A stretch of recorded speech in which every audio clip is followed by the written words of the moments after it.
السلام علیکم ورحمۃ اللہ وبرکاتہ۔ ناظرین، جس طرح کے حالات اس وقت ملک کے اندر میں چل رہے ہیں، بہت سارے ساتھیوں نے سوال کیا،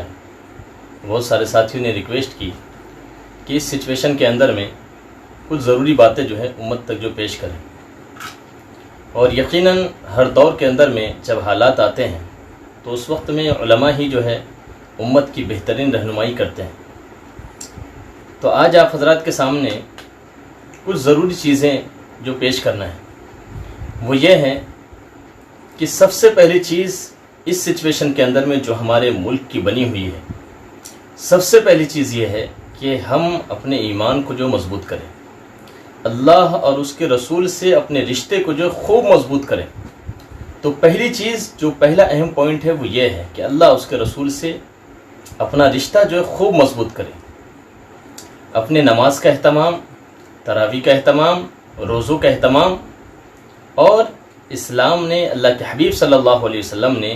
جو ہماری رہنمائی کی ہے، ان رہنمائی میں اپنے آپ کو چلنے کا جو پابند بنائیں۔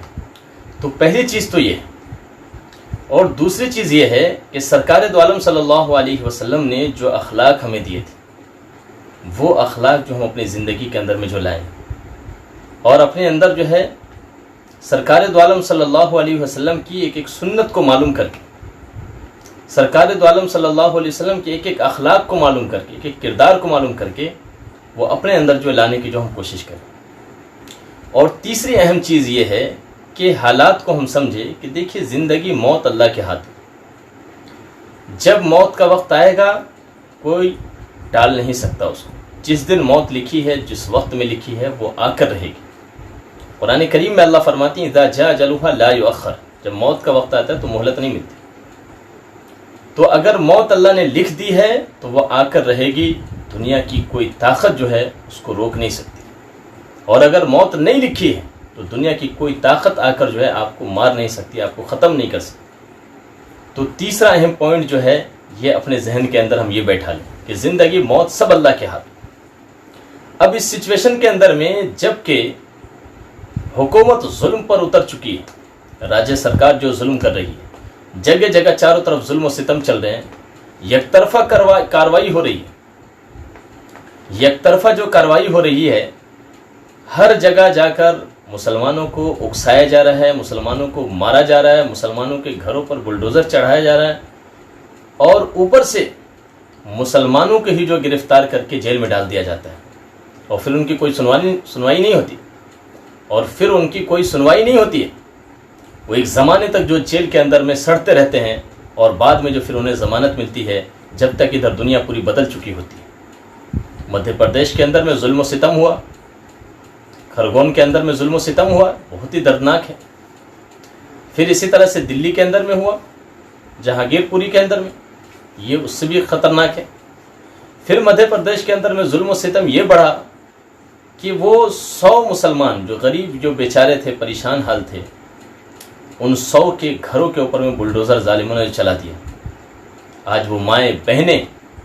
ظالموں نے صرف یہی نہیں کہ مردوں کو ہی مارا، عورتوں کو بھی جو مارا، اور وہاں کی عورتیں جو رو رو کر، بلک بلک کر جو ہے وہ اپنے حالات کو سنا رہی کہ کس طرح ان کے ساتھ جو ظلم ہو۔ یوں ابھی تک آزادی کے بعد سے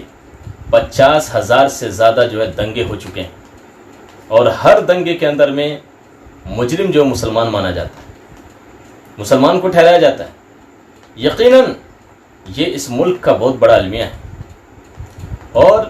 یہ اس ملک کے اندر فرقہ واریت کو یہ کس طرح سے جو بڑھاوا دے رہی ہے، اس وقت کی جو ہے عوامی سطح کی جو پارٹیاں، یہ ہم سب جانتے ہیں، خصوصاً مسلمانوں کو ٹارگٹ کیا جا رہا ہے۔ تو ایسے وقت کے اندر میں جب کہ ظالم سب اکٹھے ہو چکے ہیں، اور اب قانون کا راج نہیں چل رہا، اب تو یہ چل رہا ہے کہ جس کی لاٹھی اس کی بھینس۔ تو ایسے وقت کے اندر میں ہمیں یہ چاہیے کہ ہم اللہ کی ذات پر ایک یقین رکھیں کہ میرے رب نے جس دن میری موت لکھ دی ہے، اس سے پہلے موت آ نہیں سکتی، اور جب تک موت نہیں لکھی ہے کوئی مار نہیں سکتا۔ اس یقین کے ساتھ جب کوئی ظالم ہم یہ کوشش کریں کہ ہم کبھی بھی جو اقدام نہ کریں۔ مولانا حسین احمد مدنی صاحب نے، مولانا حسین احمد مدنی رحمۃ اللہ علیہ نے جب انہوں نے دیکھا کہ فرقہ واریت جو ایک دفعہ بڑھ گئی اور آپسی جو تشدد ہوا، مسلمانوں کے ساتھ جو ظلم ہوا، مسلمان بہت زیادہ ڈرے ہوئے تھے، تو انہوں نے جو اس وقت جو بات کہی تھی، آج میں وہی آپ حضرات کے سامنے رکھنا چاہتا ہوں۔ انہوں نے فرمایا کہ ہمیں کبھی بھی کسی کے ساتھ تشدد نہیں کرنا ہے، ہمیں ہر ایک کے ساتھ جو اخلاق محبت کے ساتھ جو پیش آنا ہے، کسی بھی طرح سے کسی کے ساتھ بھی ہماری طرف سے جو اقدام نہیں ہونا چاہیے، کوئی ظلم ہماری طرف سے نہیں ہونا چاہیے۔ اور الحمدللہ مسلمان اس کے اوپر میں قائم ہے۔ اکثر علاقوں کے اندر میں اکثر جگہوں سے یہی کارگزاری آئی، اور بلکہ تمام جگہوں سے یہ کارگزاری ہے۔ کبھی بھی مسلمانوں نے جو اس کے اندر میں پہل نہیں کی، پتھر مارنے کا ان کے ساتھ الزام، ان کے ساتھ مختلف چیزوں کا جو الزام لگایا جاتا ہے، لیکن مسلمانوں نے کبھی اس طرف جو پہل نہیں کی، اور یہ حقیقت ہے۔ تو بہرحال اگر ہمیں جو ہے اقدام تو نہیں کرنا ہے، ہمیں کسی بھی مسئلے میں کسی سے بھی الجھنا نہیں ہے۔ کوئی اگر کسی بھی طرح کے اگر اپنے جلوس کر رہے ہیں، نکال رہے ہیں، کوئی اپنے جو تہوار منا رہے ہیں، ہم کو کیا پریشانی؟ مسلمانوں کو یقیناً کوئی پریشانی نہیں، لیکن اب مسئلہ یہ ہے کہ یہ جلوس کے نام پر جو مسلمانوں کے ساتھ جو ظلم ہو رہا ہے اور جو بربریت ڈھائی جا رہی ہے،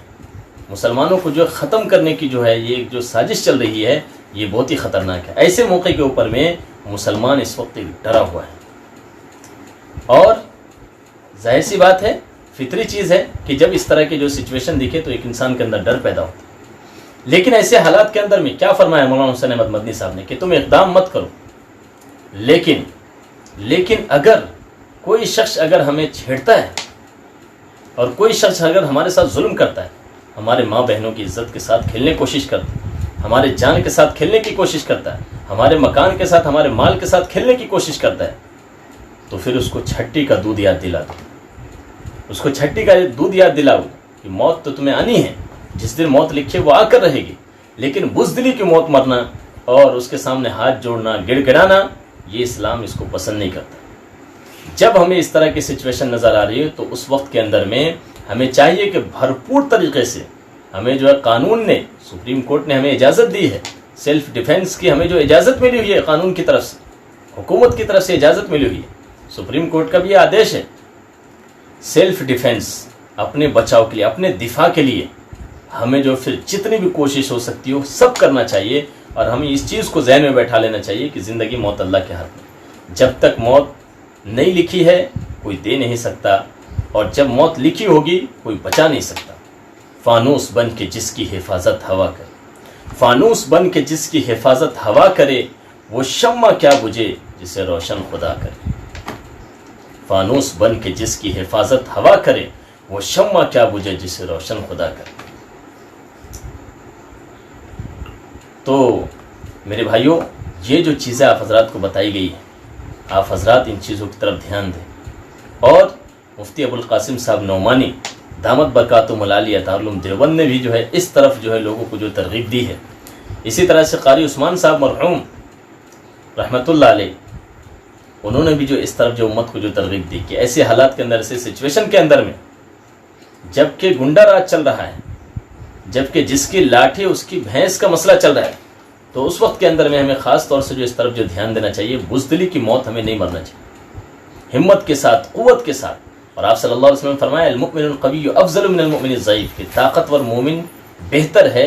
کمزور مومن سے، ہمت والا مومن اللہ کو بہت پسند ہے، بہت پسند ہے بزدل مومن سے، اس لیے اپنے اندر ہمت پیدا کریں۔ امید ہے انشاءاللہ یہ ویڈیو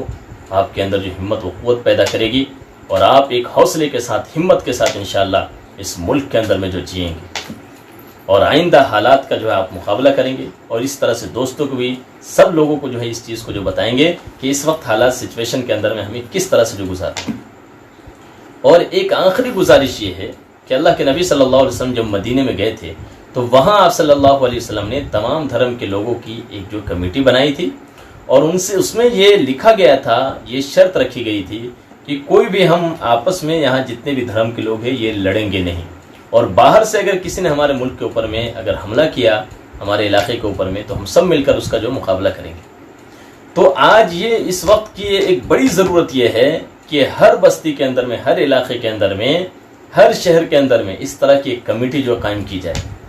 یہ میری ایک اپنی پرسنلی رائے ہے، یقیناً آپ کو ہماری رائے سے اختلاف ہو سکتا ہے، لیکن اللہ کے نبی صلی اللہ علیہ وسلم کی زندگی کو ہم دیکھیں گے تو یقیناً آپ صلی اللہ علیہ وسلم نے یہ ایک بڑا قدم اٹھایا تھا، اور اس سے جو ہے فرقہ واریت کو، تشدد کو اور ظلم کو روکنے میں یہ جو قدم ہوگا یہ ایک بڑا مؤثر قدم ہوگا۔ اس لیے میں آپ حضرات سے گزارش کرتا ہوں کہ آپ جس علاقے میں ہو، جس بستی میں ہو، جس شہر میں ہو، جہاں بھی ہو، جس وارڈ کے اندر ہو، یہ کوشش کریں کہ اپنے علاقے کے اندر، بستی کے اندر میں اس طرح کی کمیٹی قائم کر کے اور امت کا جو دفاع کرے، لوگوں کا جو دفاع کرے، اپنا بھی بچاؤ کرے اور لوگوں کو بھی جو بچائے، کہ جب اس طرح کی کمیٹی قائم ہوگی تو اس طرح کے تمام لوگ مل کر جب کوئی ظالم ہمارے علاقے کے اندر میں، بستی کے اندر میں جب فرقہ واریت کی آگ لگانے آئے گا تو یہ سب مل کر جو اس کے سامنے کھڑے ہوں گے تو انشاءاللہ اس سے جو ہے ایک کسی حد تک جو ہے یہ ظلم کے اوپر میں قابو پایا جا سکتا ہے۔ اور اس کے علاوہ دیگر جو چیزیں آپ حضرات کو بتائی گے اس کے اوپر بھی جو عمل کریں انشاءاللہ۔ اللہ کی ذات سے امید ہے انشاءاللہ کہ اللہ ہمارا مددگار ہوگا، ناصر ہوگا، اور اللہ رب العزت انشاءاللہ ہمارے ساتھ جو خیر کا معاملہ کرے گا۔ اللہ ہم سب کو کہنے سننے زیادہ عمل کی توفیق نصیب فرمائے۔ السلام علیکم۔